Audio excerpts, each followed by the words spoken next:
And greetings. Welcome to another episode of the Long in the Boot podcast, the podcast from the heel of the boot of Southwest Louisiana, right there in that old heel. Is there a rock under there? There's a rock in my shoe. I'm G Long, joined as always by Deb. Hello. Hello. Hello, community. Yep. Community. Speaking of which, thank you, listening community, for listening to the Long in the Boot podcast. As I said in the video, if you didn't see the video, we passed 2,500 total downloads. And the little podcast that could. And last week we had 3 times as many downloads as we did the previous episode. So that's pretty darn good. And I think it was the relationship topic. People were like, "Well, let's." Oh, we didn't even get into it either. No, I know. I felt like we didn't wrap it up the way I wanted, but getting out of it is harder than getting into it. So. Third acts are where most movies fail. That's it. Oh, this. Well, hang on.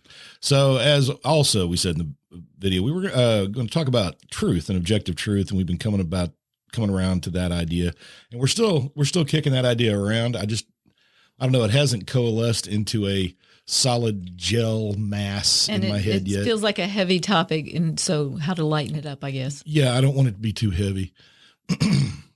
Cough button. That's what I need. Allergy season. Yes, it is allergy season. If you go outside and cut grass, you're going to start getting phlegmy. Ooh. Flemmy. Is that Lemmy's brother? Lemmy's brother, Flemmy. All right. I'm sorry. That was bad. I won't do that. Hey, speaking of, I'm totally off topic, but did you hear what Lemmy, that's Motorhead for you young kids out there. Did you hear what Lemmy did with his remains? No. He had himself burned up into ashes, and then he had the ashes put into bullets. Into bullets? And then he had the bullets gifted to his friends. Oh. Well, what, they're just going to hold on to him? You got me. I imagine he would probably prefer it if they actually fired the round. Oh, put a hole in it and wear it as a necklace? I don't know.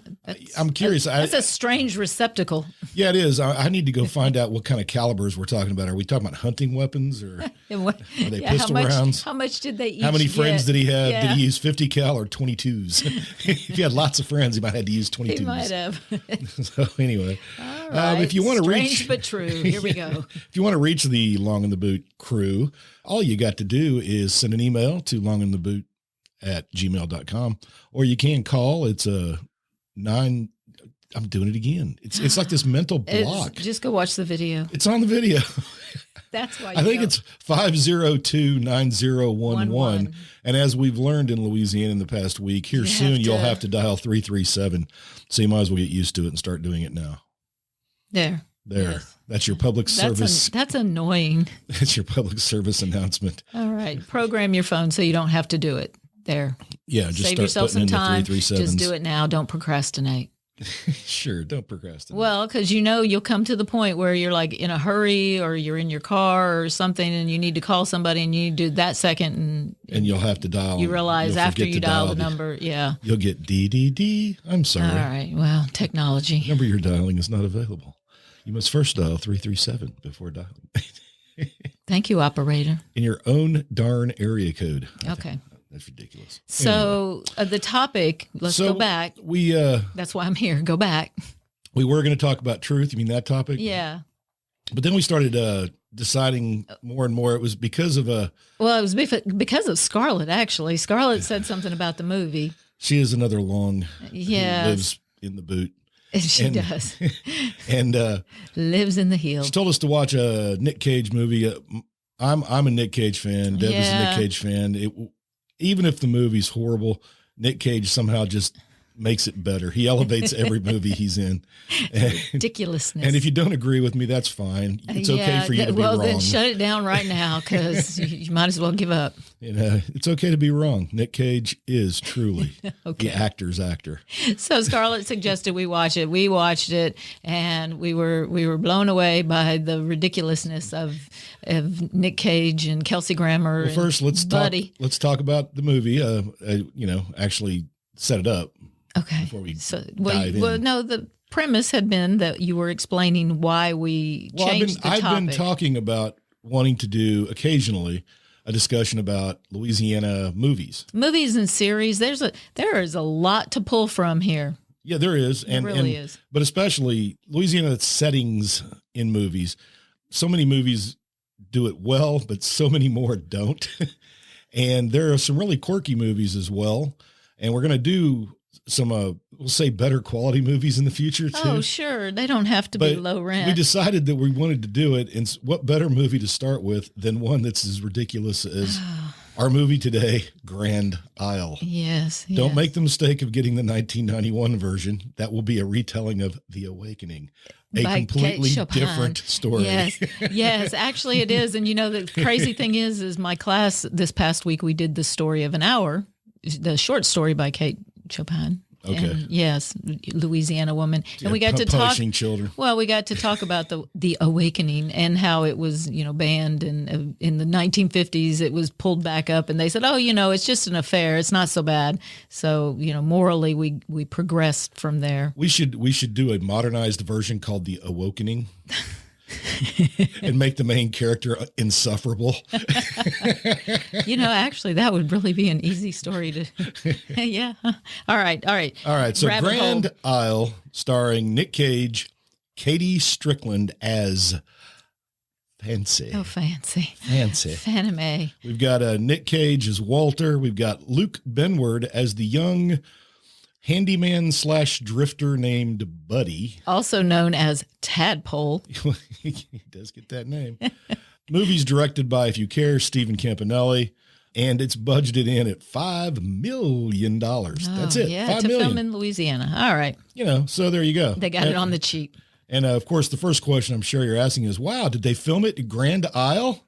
Not exactly. No, not exactly. At least if their setting pictures were real. No, they did not. They did not film it at Grand Isle. They were in Louisiana, and there is a shot of Grand Isle post hurricane. Yes. So the worst hurricane in 17 years. It leveled this poor little barrier island. All right. Shall we start breaking down the movie with the story? Well, it's important to know that it's a barrier island. So it's already been kind of scrubbed. Right. Grand Isle, the movie opens, just the video of the movie opens with these big stately oak trees with lots of Spanish moss. It looks moist. A cemetery. It looks very, very wet and moist and delightful and not at all like Grand Isle. And the music, of course, is very film noir. It's creepy. It's an eerie music because it opens as if it's a horror film. It's classified as action thriller. Which okay, sure. Why not? If you're thrilled with not understanding a plot. Well, no, the plot is not that difficult to understand. The why choices that were made. Choices were made that were incorrect. Okay, so we open on the scene in the swampy. Right, the nice swampy Grand Isle. All right. Which is a 6-mile barrier island, those of you know, down by the toe of the boot of about Louisiana. 1,200 population. Yeah, about 1,200. It's been as high as 2,000, but 1,200. And it's, again, 6 miles long. It's much more narrow than that. Yeah. So it's not a huge island. All right. That was necessary for the setup. For a question. There's a question that gets asked almost immediately in this movie, and they never really do answer it directly. They don't answer so much. There's a lot of questions. So much. A lot of questions. I guess we start off with the main character, the first person we see. And it's a cold open. I've got a couple of clips that I'd like to, just so you can get a taste of what's to come. And the first one is our introduction to Fancy. And I should warn you that footsteps in this movie are ridiculously loud. Yes, I think that the floor's everywhere. I think they had microphones laying everywhere on the floor or something. I'm not really sure. But our introduction to Fancy, she gets a knock at the door, and there's 2 adorable young children at the door. 2 7-year-old Girl Scouts. Yes, and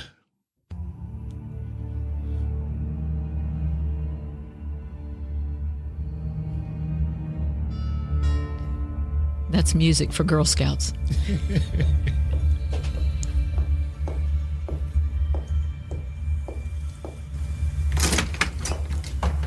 Hello, can we interest you in some cookies? I'd be delighted.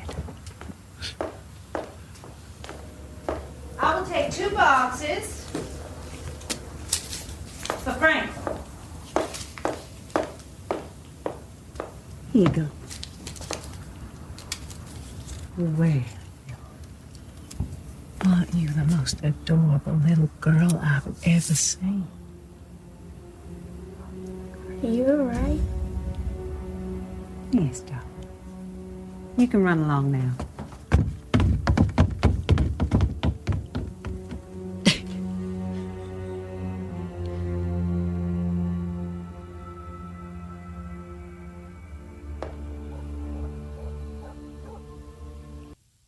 All right, so there you go. She hands them money. She never asked how much. It's Not the what stare, kind though. of cookies. When, when she notices the little girl, When she cups her chin, and the other little girl's like, "Are you all right?" And she grabs that girl. They run.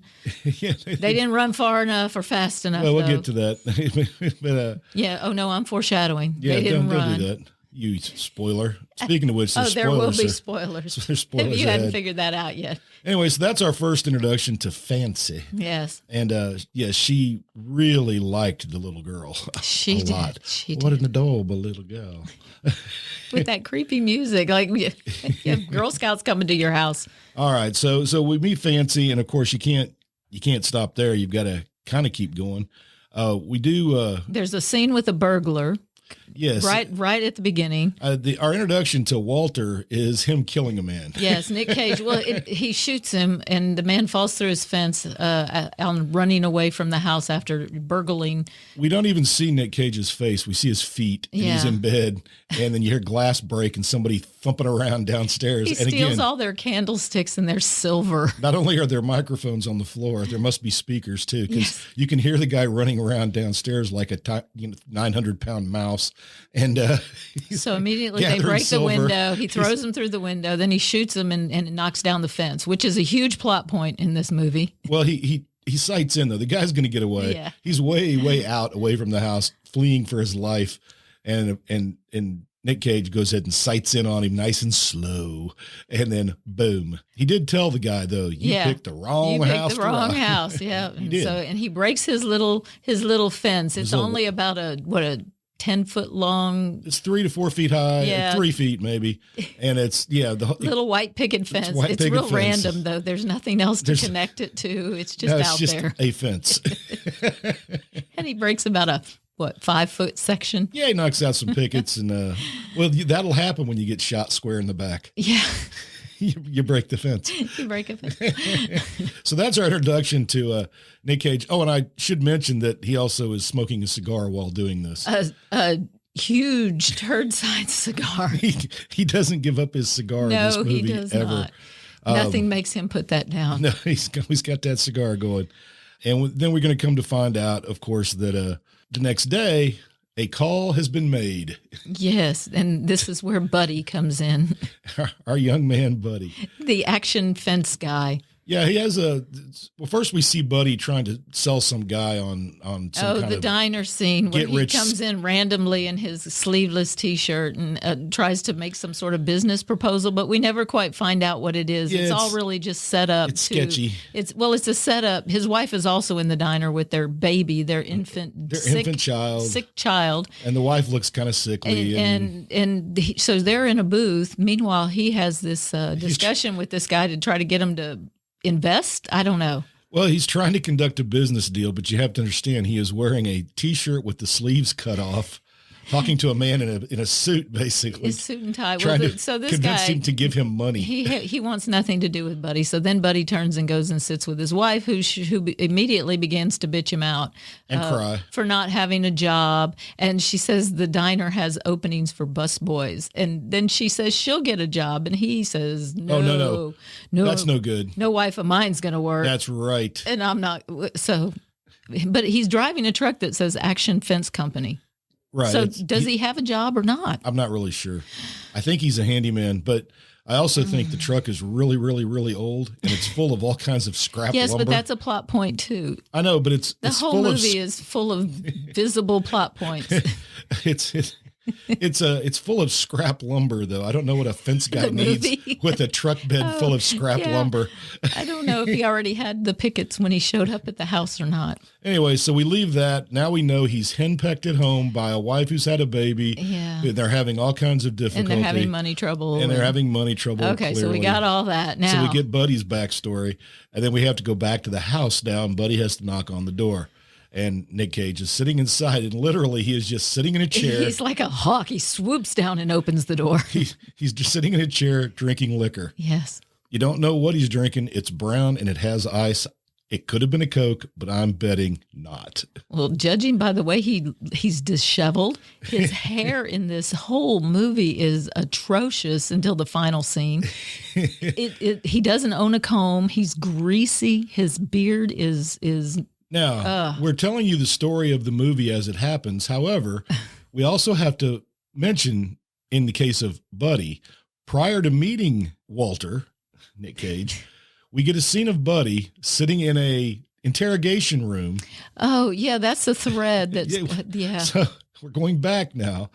This is the story that Buddy tells to the cop who is interviewing him.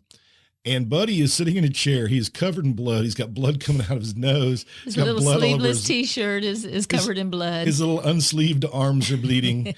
And nobody's cleaned him up. He's clearly been arrested, but nobody's even bothered to clean him up. And we get our lawyer. And I'm just going to play him. No, he's the investigator. I mean, the investigator. I'm sorry, the detective. And I'm going to go ahead and give you a taste, and then we'll talk about it. Kelsey Grammar. You want some water? Something to eat? I can have somebody get you something.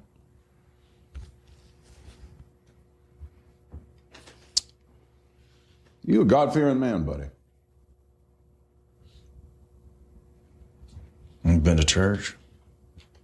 It can be a hard commitment trying to make ends meet with a newborn baby, right?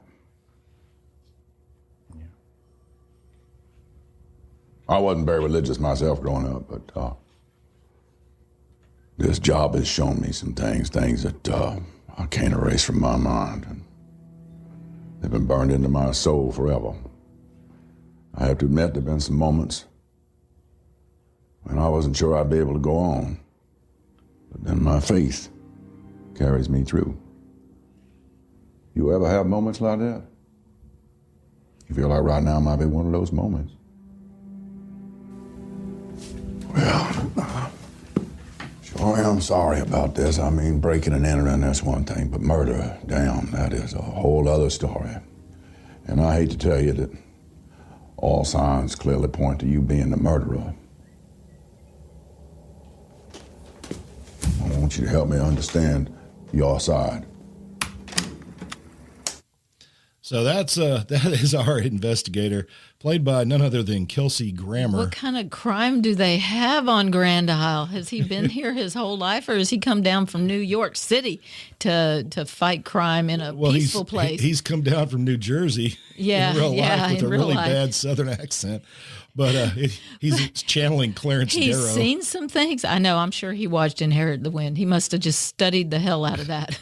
I have seen some things. In Grand Isle, really? It changes a man. Yeah, 1,500 people of Grand Isle. He has seen. What kind of crime? Man, what kind of crime is going on in Grand Isle? So that is where we then go to the scene where he knocks on the door to where we get to meet Walter. Where we get to meet Walter for real. Who maybe has called the fencing company or maybe not. We're not quite sure how Buddy got there. The long pause that you're going to hear. The long pause is actually Nick Cage looking at Buddy from literally his toes to the top of his head. And it's just a very strange thing. It's a disturbing scan, body scan. We have the floor again. Walking. Hey there. I'm here about the fence.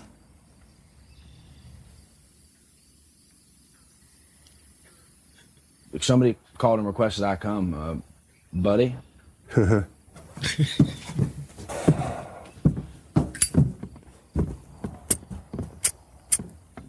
Zippo? Cigar. Can you fix it? Man, shouldn't be a problem. Today.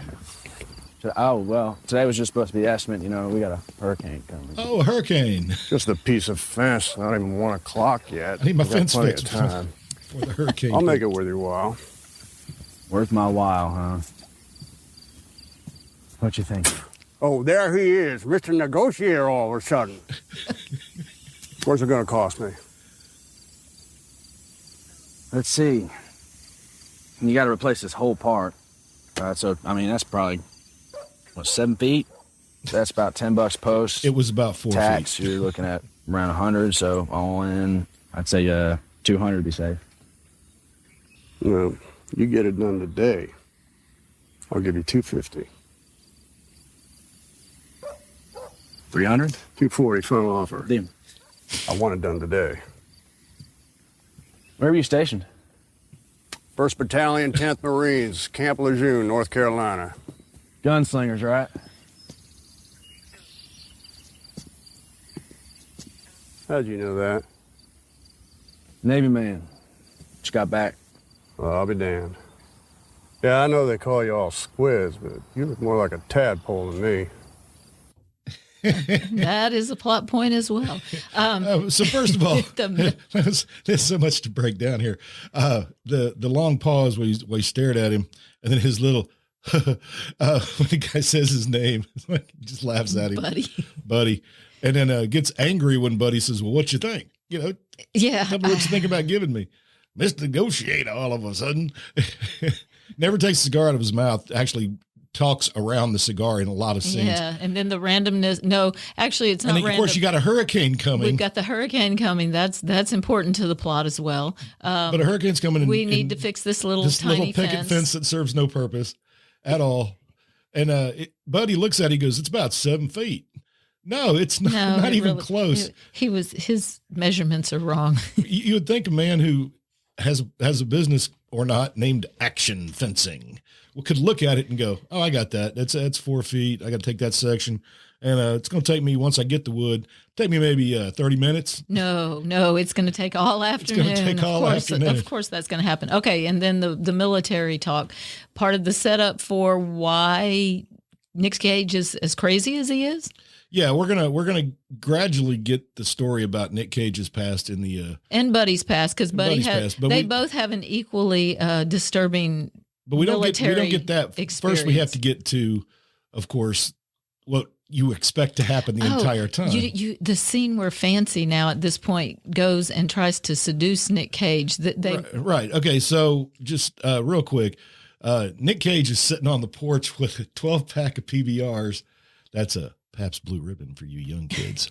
And he is looked to be about halfway into it. Now, I don't know how long Buddy's been working. Yeah, it must have been a long time. Maybe not. He's managed to get up like 2 pickets. I don't know if he had to leave and come back or what. You don't really know.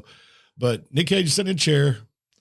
Now, previously to this, he's also, it's a kind of weird. One moment he's standing up, putting wood up on the windows of the house. And in the next, boarding the windows because of the hurricane, but also one of the windows was broken by the burglar. Right.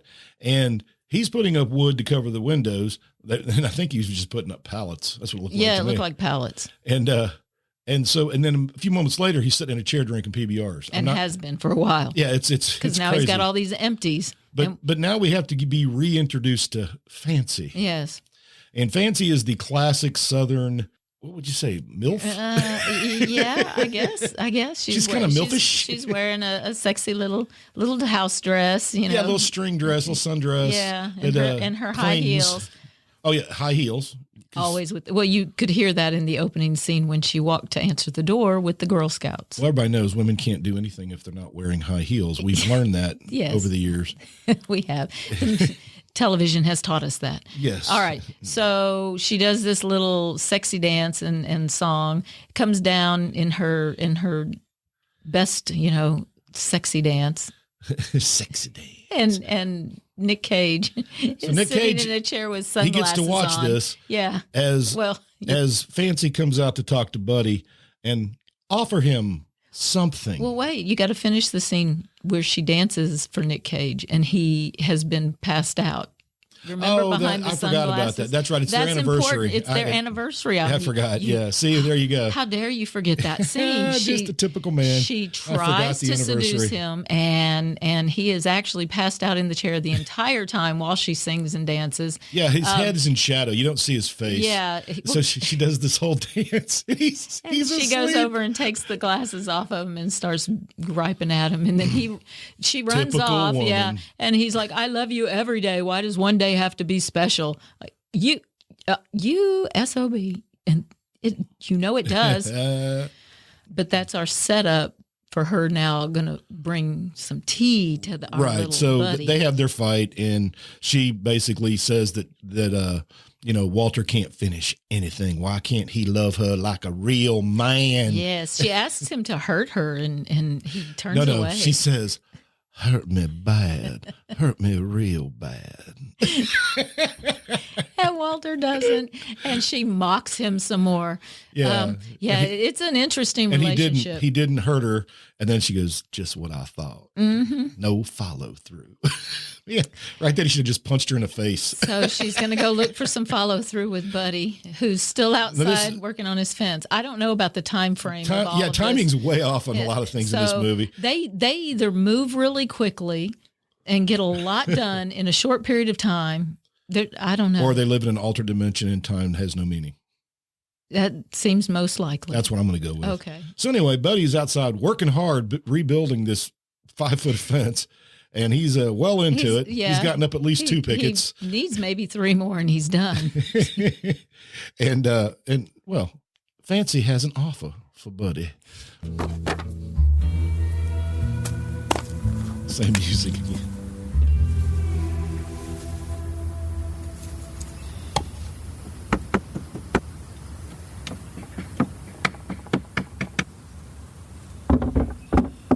Mike the Wood. You look like you're about to pass out. No, ma'am, I'm good. Who you calling ma'am? I'm very sorry, Mrs. Fancy. Short for Francine Mae Franklin. Your name? Buddy. It's a pleasure to meet you.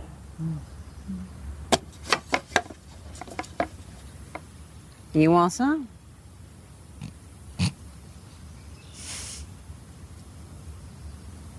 Iced tea. Yeah. Yeah, that sounds nice, actually. Calm down, Buddy. Seems kind of dumb to try and fix a fence right before a hurricane comes, but that's my idiot husband for you. It's all right. I like to finish what I start. Huh. Yeah. Just after she said that her husband can't finish anything he starts. Yeah. There's voodoo dolls throughout this as well. Fancy has voodoo dolls. They're little tiny dolls and Yeah. big dolls too. Yeah, and she's they're all got over the big house dolls. and they're weird looking and it's kind of creepy. We don't really know why. We see them in her hand like one time and Well, if I had seen one in her hand with the name Walter on it and she was like squeezing it really, really hard, I'd get that. But I don't understand it. It doesn't matter. no, none of it matters. None of it matters. So about this point, Time does something weird again and Fancy disappears, goes back in the house, I guess. And Walter, well, he's had enough of her flirting ways and he's got just the way to deal with it. He is going to take his empty PBR bottles and set them on parts of the picket fence that are not torn down while Buddy continues to work. And then go up to the roof like you'll do. Like the sniper that he is. Get a high-power rifle with a scope and begin blasting the bottles off the fence Next to foot and a Buddy. half from Buddy. And he just keeps doing it. Yeah. But then he stops, and Buddy thinks it's done, and he turns, and he goes ahead and does one more. And Buddy then freaks out on him. out. What's wrong with you, you idiot? And Nick Cage goes, there you are. Yeah, So he just wanted to get him mad. wanted to get him mad. He wanted to see the real Buddy. So anyway, that's our setup. That's our introduction. And remember, Taunts him Buddy is telling all of this to the police. to the detective, He's telling him how the day went. to Frazier. Oh, I don't remember. No, his name is George in the movie. Isn't Yeah, he's it? George. George. Okay. We all know what's going to happen at this point, and it's the hurricane's going to arrive before Buddy can fix the fence. Yeah, and again, he doesn't make it. He just doesn't make it. In fact, when it starts raining, I don't know how much time has passed, but I think he's gotten maybe 2 more pickets up. Yeah, it's That's sad. It really is. He literally he needed the money so desperately. Yeah. $240. He can't even follow through. Well, he could have got $250 if he had to try to negotiate. Yeah. Well, so when he goes inside, and Nick Cage is like, "Well, you didn't finish on time." You know, you get $100. You get $100, but he doesn't even get that. No, he doesn't even leave the house with money. He walks out. Buddy is such a dumb. Well, but no, Nick is right. In this particular case. Yeah, no, he didn't finish. Buddy's like, well, but it started raining. Yeah, well, deal's a deal. I'm sorry, the wind wasn't blowing that bad. No, it was just raining. It wasn't blowing that bad. Come on, man. You live on Grand Isle. You've been a Navy man. You've been at sea, and you can't handle a little rain. A hurricane. He is a tadpole. Anyway, when he comes in to tell them that he's not going to be able to fix it, he gets mad. Storms out, goes to his truck. Walter, gonna give him $100. By the way, Walter's sitting in his chair drinking. Yes. Yeah. So Buddy's truck won't start. I think Nick Cage must have been really, really tired during the making of this movie. He didn't get up much. And he didn't comb his hair. I'm telling you, people, his hair and his beard are atrocious. That's what makes them so awesome. He's so grimy. Yeah, he's great. I love it. And the randomness of the plot continues. Buddy gets pissed and he runs outside, and fans of any movie know, of course, it's raining. He wants to get away from these crazy people, so there's no way the truck is going to start. And of course, it does not. But not only that, it's pouring down rain. Buddy throws his saw in the back of the truck. In the back of his open truck. Then gets in the truck and notices, hey, the window's down, and frantically rolls it up. Why had Jody done that? His truck has been 10 feet from him the whole day. It's right there. So instead of walking home, because the people inside that house are crazy as loons, he decides to go back into the house. What he does is remember too, what he wants to do. He comes back in the house. He doesn't ask to use a phone. By the way, this is 1988, so cell phones do not figure into this. No technology. He doesn't come back and ask to use the phone. What he comes back and asks is, hey, if I leave my piece of crap truck outside, can I take your awesome Mustang to my house? Yeah. That's really what he's asking. That is what he asks. And Nick Cage is, no. You could use our phone. So he calls his wife. That's the sanest thing in this movie. Maybe so. Nick Cage, that may be the only normal thing he does. No. You're going to leave your POS truck outside. All right. So he calls his wife, who immediately begins chastising him on the phone for not coming home in the rain. Actually, so both of these women in their differences are exactly the same in the way they handle their husbands. Well, there is a certain level of bitchiness. Yes, there is on both sides. But as far as Buddy goes, I don't know. As far as Walter goes, I'm going to say Fancy does have a few legitimate gripes. But considering Fancy's issues, that's minor. I would agree. All right. So he comes back in, has the phone call. That doesn't work out. That doesn't work out. So he stays with them. So he decides to stay for and have dinner. Who's been cooking the dinner the whole time? We assume I don't Fancy. See anybody else there. There are no servants. Fancy's still dressed nice, but she is wearing an apron. She does have an apron on over her little sundress. And in her high heels. And she does offer to make mint juleps with her grandmother's recipe. Juleps. She does. Absolutely. More cliches. More cliches. So they have their dinner. The dinner goes about as well as you'd expect. Basically, we find out that Nick Cage, when he was serving with the Marine Corps, something happened. He doesn't get into details yet. Shrapnel.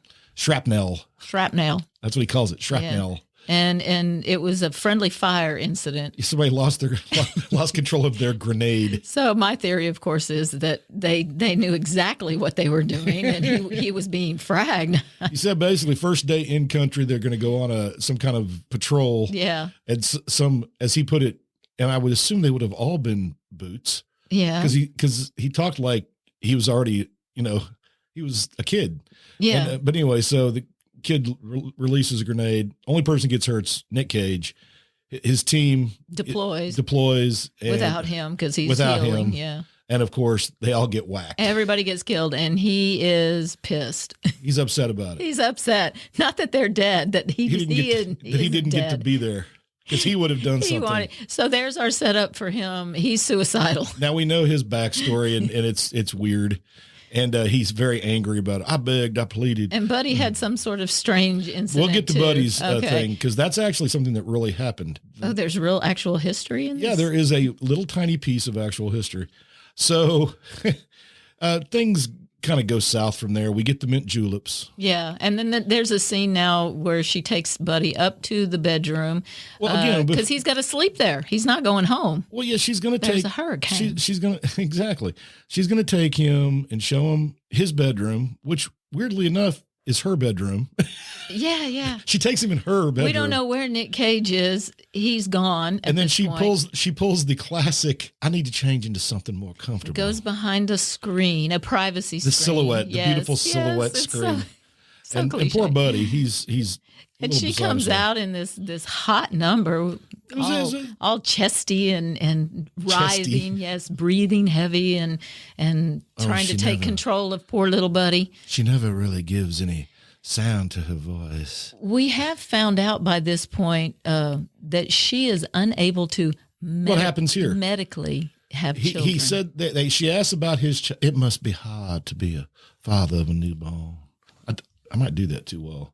Anyway, so she says some nonsense about, how hard it must be to be a parent. And he said, well, what about you and Walter? Do you have kids? I was not able to have children medically. What does that mean? Well, we find out what it means. Well, she's foreshadowing. Who says it that way? This fancy. How about I'm unable to have kids? Well, not fancy. Hospitally. Fancy has to say it to give us a little clue. They're dropping clues for us. They're giving us little tiny tastes. They are. Of You don't nonsense. see it until afterwards. But. And it's kind of weird. But anyway, Buddy, the first time around, when she's clearly throwing herself at Buddy makes an escape. He tries to make the run for it, and he falls to the floor. And with a thud, and she approaches him and does something that is stunning, just stunning. Her high heel on his 501s. I forgot about that. Oh my God. She takes the stiletto heel and she pops the rivet off of his. Let's set the scene better. Buddy's on his back. Yeah, he's on the floor. She's standing over him. Yes, she is, like a she dominatrix. Yes. It's amazing. That heel is just. It was. Like she's practiced at it. She popped a rivet. Yeah. It's not a button. She popped a button rivet. too. No, she did both. She did the button, but she popped a rivet out of his pants. His penis should have been terrified. I can't believe you said that. What? Penis? He should have been curled up. I'm sure it was terrified. Running. I know that medically. Buddy, he might get us out of here. She's crazy. He tried. No, but remember when he fell and thumped? Yeah. Of course, Walter downstairs. Yeah. So Walter's been passed stupor. out drunk in his chair again for the second time in this film. Both times his wife is getting horny and he's passed out in a chair. So it takes him a while to get upstairs. She's busy popping rivets off his jeans like some kind of psycho. And he goes up the stairs, and I don't have this. I wished I had the clip because it's so loud, him coming up the stairs. You would think that Buddy on the floor would have been like, I got to get up. You got to get out of this place. Boom, up the stairs. It's like, oh my God. Walter's already shot at him. Sounds like he's wearing iron boots. And so rather than kill Buddy, which is what you'd expect if this movie had been an hour long, he takes Buddy upstairs. Because into his attic, into his man cave. Because, you come home, or you're at home, you wake up from a drunk stupor, and you find your wife attempting to mount a young fence company owner. You, of course, invite him up to your attic. To your man cave, where all your guns are. On display. And he wants Buddy to share his confessions of his time in the Navy and what happened to him. And do you think about death? And yeah, it's like the first question. Yeah. You ever think about death? Your Buddy? own death? Well, yeah, right now, this minute, a man found me almost in his wife. It's insane. Look, I tripped and fell in her. Okay, so anyway, they have this long conversation while he smokes his cigar and has his gun sitting right there next to him. Yes. And he and Buddy have a discussion over the thing. We find out, we get some more about how Nick Cage feels, but he wants Buddy to come clean on what happened in the Navy for him. Why he Because somehow he need. knows Yeah. that Buddy was on, and this is the history, the USS Stark, which historically, just for the record, was zapped by Iraq in 1987 with 2 missiles while it was at war with Iran. Now, Iraq at that time was our ally.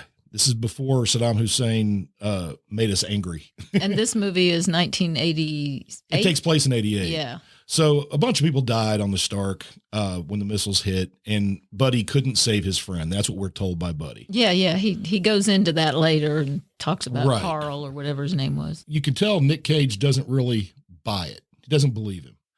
But then all of a sudden it changes. It takes a hard right turn. Nick Cage gets up and he offers Buddy money, 20 grand to kill his wife. So you're riding along. The nowhere has any kind of anything about anything that looked like this might happen. Yeah, but happened. here we are. So Cage, It is the way. Here. $20,000.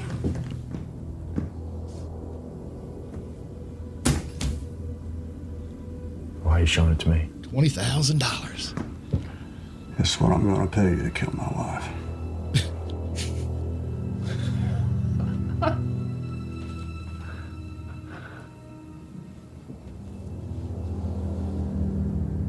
Got a weird sense of humor, man. 6 months ago, she was diagnosed with terminal blood cancer. And there ain't no coming back from that. All right. So Terminal blood cancer. terminal blood cancer. She just found out, and soon she's going to suffer. Did he see that on WebMD? Where did that come from? Nick Cage's acting is incredibly horrible here, which makes it all the better. Because at one point he's like, I just can't stand to see her suffer. And he's making all the faces for crying, but there's not a but tear. There's no tears. Totally dry. No, He no. gives him a bottle of cyanide and a rag and says, look, just put some of this cyanide on the rag, put it on her face, bing, bang, boom, she'll be dead. She'll just die. That's what it just says it like that. Bing, bang, boom, she's dead. And Buddy, being the smart fence company owner that he is, for some reason, agrees to do it. Because he needs the money. He needs the 20 grand.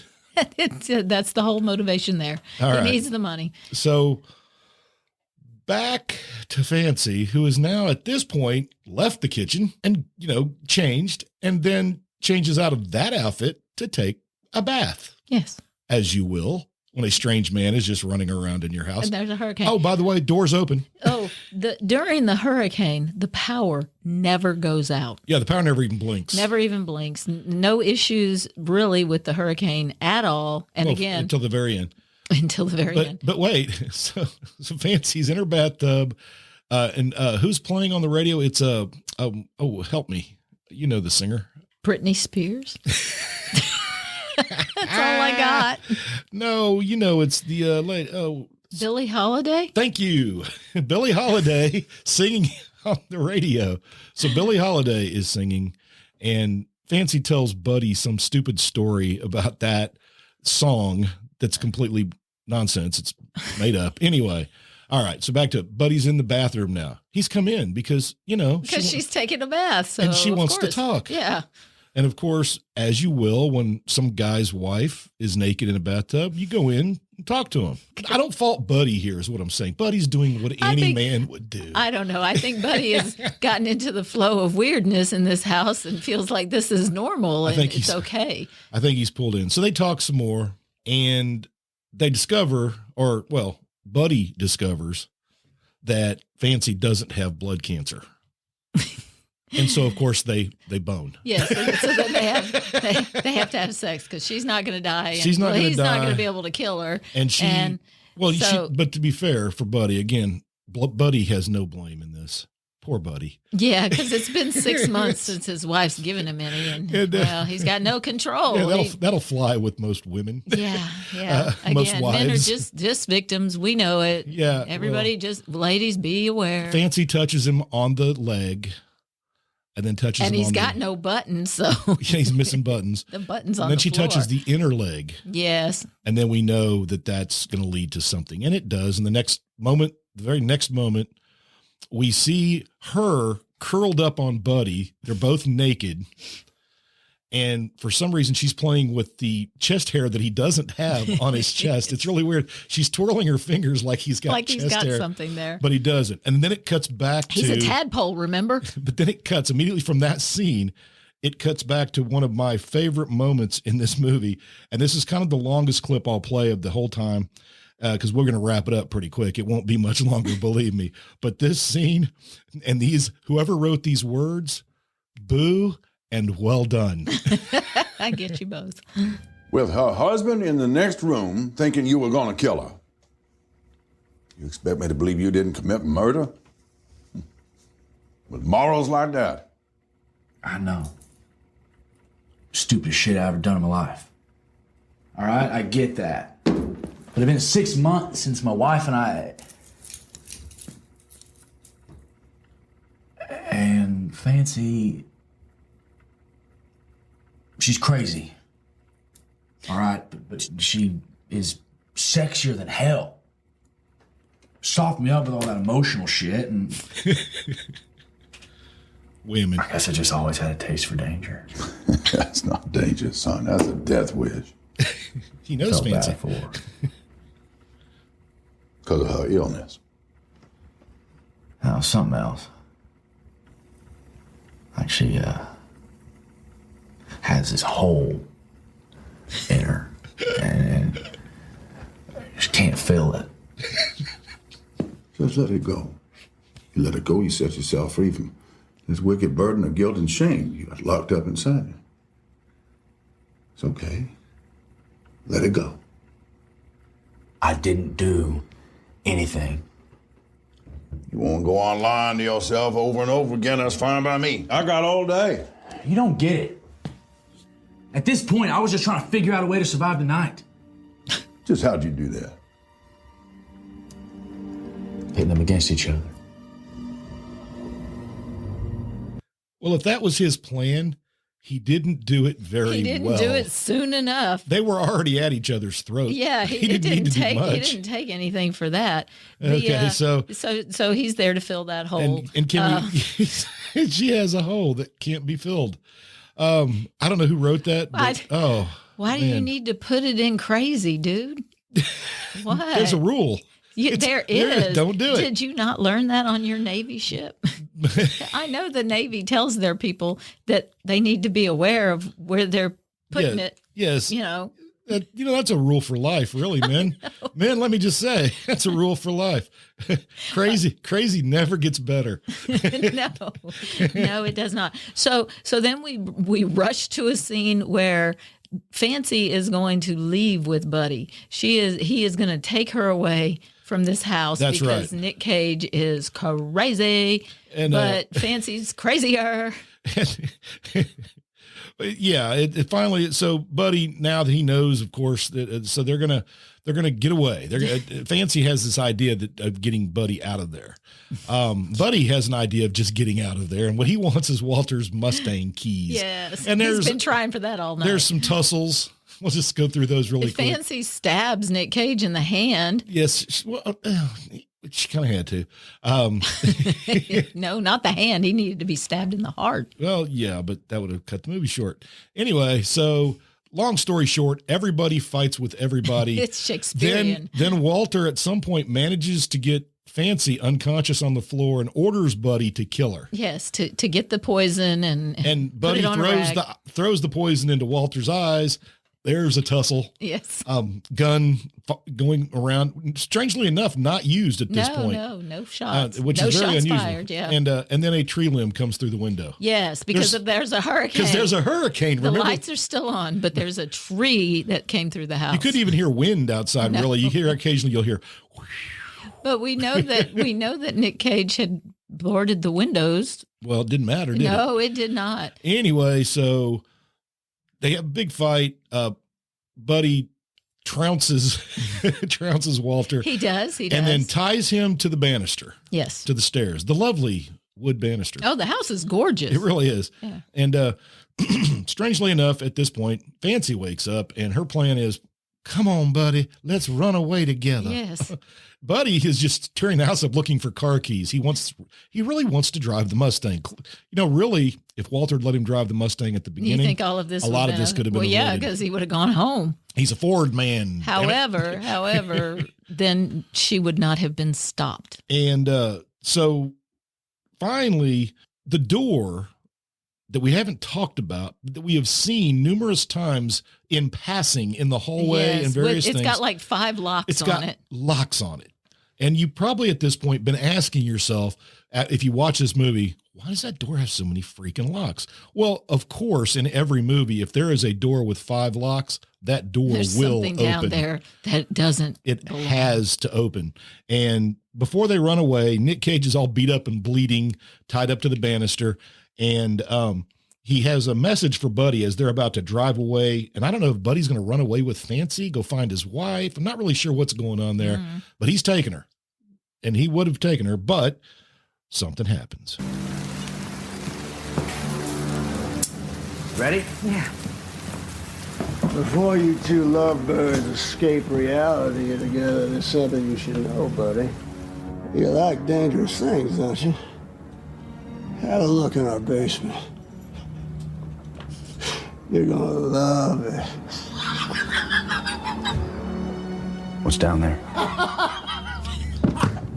You're gonna love it. Yeah. Oh, let's just go. No. Keys are right here in my pocket.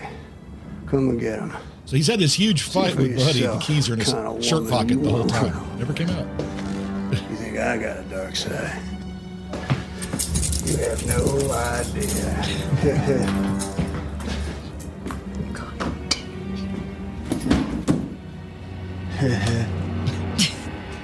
That's that laugh from the beginning when you met Buddy.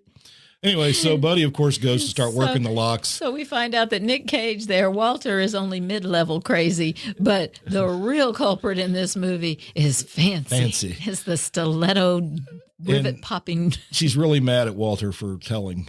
Yes, she is. But Buddy does what he has to do. He goes and starts unlocking the locks. And of course, Fancy, being Fancy, attempts to shoot him with the gun that was lost earlier in the fight, in the scuffle. You had to know there would be. And he runs downstairs to hide and discovers the secret. The dirty secret. There are bunches of rooms down there. There's bunches of rooms, but he ends up next to what looks like a mannequin wrapped in plastic. Yeah. Until it talks. And it's hooked up to an IV. He's got an IV. Turns out he's the burglar that damaged the fence at the beginning. Dead. Do you see? They're bringing it all back together, folks. Tying it all up into a fine bow.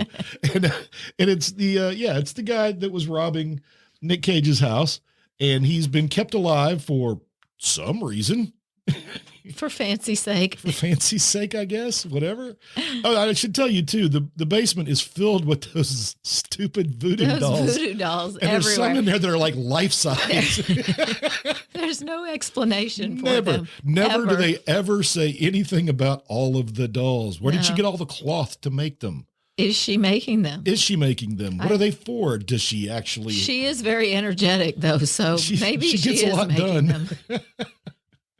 I don't know. All right. So now we know the dirty secret in the basement. And Buddy manages at this point to get hit, knocked out, made unconscious, and Buddy wakes up the next day in his truck with the body of the guy that was next to him in the basement, dead in his truck. And then the police show up. And he's arrested. So now we've tied it back to the crime scene, or to the interrogation at the beginning. And the police finally, they've got other cops listening to this story going, it all sounds pretty weird. We should possibly, just maybe, go and look in the house. And by the way, the hurricane's over. It's completely over. Yeah. No problem. There's some limbs down. A few limbs. Yeah. Not much. But the aerial shot of Grand Isle. But they do an aerial shot of Grand Isle. That is the only Grand Isle image in the whole movie. And it is looks like there. Lake Charles after Laura. Oh, it was devastated. And it says, the newscast says, worst hurricane in 17 years for been Grand destroyed. Isle. Grand Isle's been destroyed. Yet their house is pristine except for the tree limb. The diner, everything. Even nobody seems to be doing any hurricane stuff. Even the pieces of the picket fence that Buddy had laid on the ground are still there, and his truck is still full of wood. Yeah, all okay. It's all fine. It's a terrible hurricane. Yes. Had no wind. No water. Anyway, so they go to the house, and Walter and Fancy do their very best to make everything look okay. Yes. But then the cops, for some inexplicable reason, want to go down in the basement. Yes, all three of them. That door with 5 locks, that doesn't look suspicious. They leave the one cop, or 2 cops, and 2 cops go to the basement. And I actually thought it would be like some of the old movies I've seen where they would have one child like down in the basement that they've been feeding but never letting out, that kind of thing. Well, no, that's what I thought. I thought it was going to be like their only child, and it would be all deformed and like a monster. Their actual child. Yeah. That's because I've seen that done before. Yeah, we've seen that done before. Not like this though. They tricked me. Yeah, they did. They tricked me. Anyways, the cops go, and at that point, they realize things are really screwed up in the old Walter Fancy house. And Walter makes a break for it. Yes, he does. Jumps in his Mustang and takes off like a pro. Yes. Meanwhile, Fancy's screaming for him. Leaves her, yeah. Walter! It's great. So she goes off to the mental hospital. And that seems to be the end of the movie for a moment. Yeah. But no, I didn't clip it, but Grammar comes back to Buddy in the cell. Oh, yes, he does. The interrogation cell or holding cell, whatever, and tells him, when he said, Buddy, what'd you find? And you remember? We found a nightmare. Nightmare. A nightmare. Yeah, nightmare. A nightmare is what he was saying. I'm going to translate for y'all. Because, man, that Southern accent is atrocious. He tells Buddy that he said, this isn't New York or Washington. He doesn't let Buddy have a phone call. What do you think this is, New York or Washington? We don't have phone calls for you. We don't have a Constitution of the United States in Grand Isle. Well, and considering the number of victims, a town of 1,200, you miss people. Like, where did the Girl Scouts go? Well, wait, that comes up in the... we're not giving anything away here. What? It just doesn't matter. Well, I'm not. No, but it's. I thought you were trying to hide the. No, that's the very last thing in the movie is the Girl Scouts. So we get to have that circle tied up as well. I don't know how though. Those girls ran away. I know. I don't either. But anyway, did Fancy run in her heels? So Buddy's wife leaves him because the cops, of course, immediately tell her that he banged Fancy. Yeah. Oh yeah. There you go. That's your cops at work. Well, let's screw up his marriage while we're at it. Yeah, your husband's accused of murder, and he had sex with Walter's wife, Fancy. Now you can go in and see him. Now, by the way, we've all seen Fancy, and well, she's pretty hot. I just want to let you know that. So go talk to your husband now. And of course, they have a fight, and it's over. Boom. Because he doesn't need more trouble right now, right? You know what she needs now is to divorce him so she can get all of his wealth. Yes, his truck. Anyway, so they split up, and we think, okay, and then time goes by. Well, no, that female cop finds the evidence to release Buddy. Buddy's released, and that's why Buddy's released. His wife and him separate, and the next thing is Buddy. We see him sitting in a diner. The diner. It's Grand Isle. They got a diner. They got a diner. Didn't get destroyed by the hurricane. You know what Buddy's not doing in the middle of the day? Working. Get to work, Buddy. There's your problem right there, lazy bum. That's what his wife said. You get a job. Good point. And then you hear a gunshot, and you hear, Tadpole! You're like, yes, he's back. Walter was never caught. Walter has come back, and not only has he come back to visit Buddy, he's brought his wife and kid to visit as well. Got a gun placed against his wife's stomach, baby's in the car, crying just enough to let you know there's a baby in the car. Yes. So the most noticeable thing, though, other than the fact that he's even there, is that he's in his military uniform. He is clean shaven. He's clean shaven. Good haircut. And got a great haircut and he's in his Marine Corps dress uniform. But here's the fun part. And he got his stuff. He acted like he was some hardcore grizzled veteran when he was He's got one stripe. Yeah. His dress uniform has one He stripe. couldn't have been in that long before he got damaged I with know. his He would shrapnel. have been drummed out right away. So But he felt like he could go to the salon. Nobody But somehow turned him in. and he knew where Buddy was. Somehow the wife knew where Buddy was, I guess, and told Walter. Anyway, in the parking lot, Walter has a gun against Buddy's wife. Whose I don't know name her we name. didn't bother to I learn. don't even know. Buddy's wife. And he's demanding that Buddy tell him the truth about that what he happened didn't on the get USS that day. Stark. Because Buddy had said that he tried to save his friend, and what Yes. Nick wants is the truth. And somehow Nick knows the truth. He just needs Buddy to say it. He's like an angel demanding Yes, yes. that Buddy be honest. And so Guerrilla psychologist. So Buddy finally admits that he, in fact, didn't try to save his buddy, that he was, in fact, a coward and was scared of dying in flames. There you go. There you go. All right. Now let's switch hostages. So Nick quickly allows Buddy to come over and get the gun put against his tummy. And his wife then immediately goes to the car, and you hear sirens. It's Walter, when he hears the sirens, he's like, all right, Tadpole, get over here. And lets the wife go and takes Buddy hostage. Yeah. This is now the final act is coming. Cops show up. George, Kelsey Grammar gets out of the car. He wants to know what's going on here. And, well, I'll let Walter explain it, because you'll never guess what this was all about.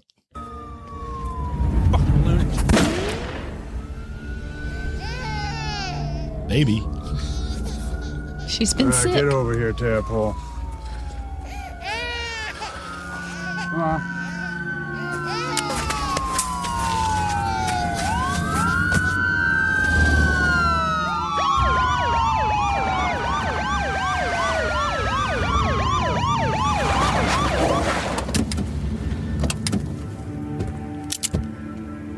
A lot of clips.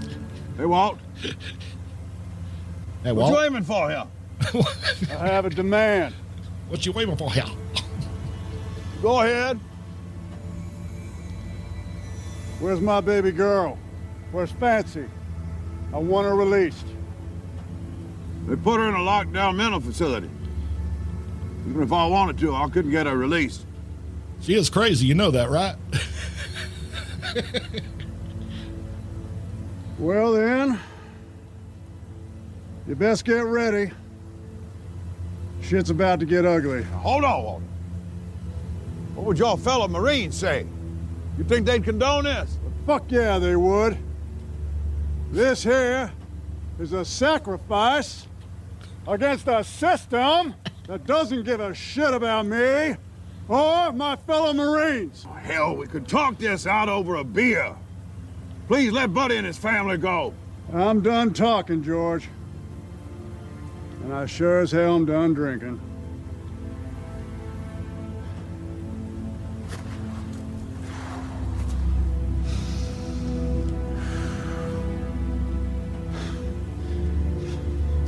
Walter P. Franklin of the 1st Battalion, 10th Marines. Walter, don't. Camp Lejeune, North Carolina. Walter, don't do it. Gunslingers, sign it out! No! Get down, get down, get down, get down!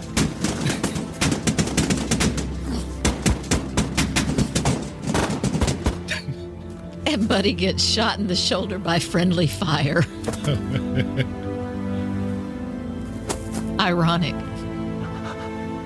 All right. So not only that, Buddy is shot by the only female cop in this movie. She's actually First the one shot- that saved him, I know, though. but the She's first the shot one she that fired, recognized she it. nails Buddy, who is standing probably 15 feet away from Nick Cage. At least we think it's Bang. her. No, it's her. You watched it again? I did. Okay. It's her. I thought it was. Yeah. So if you thought this movie was about crazy people that live in Grand Isle, wrong. It's about how our government Doesn't treats take veterans. care of our veterans. But then they throw in the final little clip there And then of the news report. We get the story of Buddy and his wife get back together. Buddy holds his baby, and then it fades out. Yeah. And you hear a news reporter talking about that they found. You see the picture of the two little Girl Scouts from the beginning of the movie. Yes. Who've been missing. They're emaciated. And they were found emaciated in the basement of the Walter and Fancy both home. 7 years old. So the story was that Fancy was trying to She was make them kidnapping have babies teenagers to have babies for her because medically but the she girls couldn't. were like 7. Yeah. So she was going to have to wait a while. And the guy, I guess she got him for semen. He was for the sperm. I don't even know. So that brings a whole nother level to Walter's. It doesn't matter. This is about veterans. Well, Walter calling him tadpole, Yeah, that's it. He's a swimmer. So there you go. And by the way, again, no way was any of this filmed in Grand Isle except for the one overhead shot of after a hurricane, which could have been anywhere, Louisiana. So really, in the end, so much randomness. Very random, but I cannot stress this enough. A lot of fun. Yeah, it was very fun. It was fun. It was enjoyable and that sense. It was well shot. I'm going to say that. The lighting was beautiful. It sounded good. It had great sound. The sound. And you picked up all the little subtle nuances of Nick Cage's. And the Southern accents. By the way, Nick Cage also, where's my little girl? Yeah. That's the same thing he called his wife in Con Air, if you loved him in that bit of craziness. And Nick Cage actually owns a home in New Orleans, I think. Yeah, he had a business at one time in Louisiana. So he does like Louisiana. He's done several movies here too. Oh yeah, and we're gonna get around to him, I'm sure, eventually, and lots of other movies as well. But that is please, on a budget of $5 million, I would say every penny is up there. I'm sure Nick Cage got half of that at least. Him and Kelsey got 4. Yeah, the other $1 million was for the rest of it. Because it's all pretty much shot in the house, most of it, or in the front yard with that white picket fence. They spent like $80 on white pickets. Little picket, not doing its job. All right. So that was our delve into our first Louisiana movie. Our dive into Louisiana. So anybody out there, you have an idea, an event, a business, something you'd like to promote and you would like to join us, we would love to have a guest. Yeah, we could definitely do that. If you got something to talk about and you got a business you want to promote and maybe anything like that. It doesn't matter. Yeah, just come and chat with us. Guys, a lot of you are very creative. I know you are, and a lot of you do stuff on the side to make money. I'll be more than help you. More than help you. More than happy to help you. I'll be more than happy to help you. We can be serious. We can. So yes, absolutely. Serious? Yes. Why? So serious? No. Oh well. Well, there you go. That is, our first Louisiana movie night. Yeah, there you go. It's on Hulu. It's on Hulu for free, and as I said, on Amazon Prime $2.99. It won't be on Hulu much if you longer. Don't I have couldn't Hulu, imagine. No, probably not. But well, actually, it's not an old movie. Go for the Walter, stay for the fancy. That's it. I think we've been influenced too much by our daughter. She made us watch Dewey Cox Walk Hard yesterday. Yeah, but that doesn't take place in the boot, so. No, it doesn't. But it was our Easter movie. As a family, we're movie watchers. Well, it's a very moving, touching tribute. It was. Their time was distorted in that movie greatly as well. He got a lot done in a short period of time. He did. A lot of kids. Short. Yeah, a lot of kids. 22. He could have gave Fancy a few. He had more than he needed. All right, we've gone a little long here for our very first movie discussion, and we promise next time maybe we can shorten it down just a little bit. But that's it. That's all, folks. Say goodbye, Deb. Goodbye, Deb. There you go. Thanks for listening. We'll catch you on the next Long in the Boot podcast. Y'all have a great week. Bye-bye.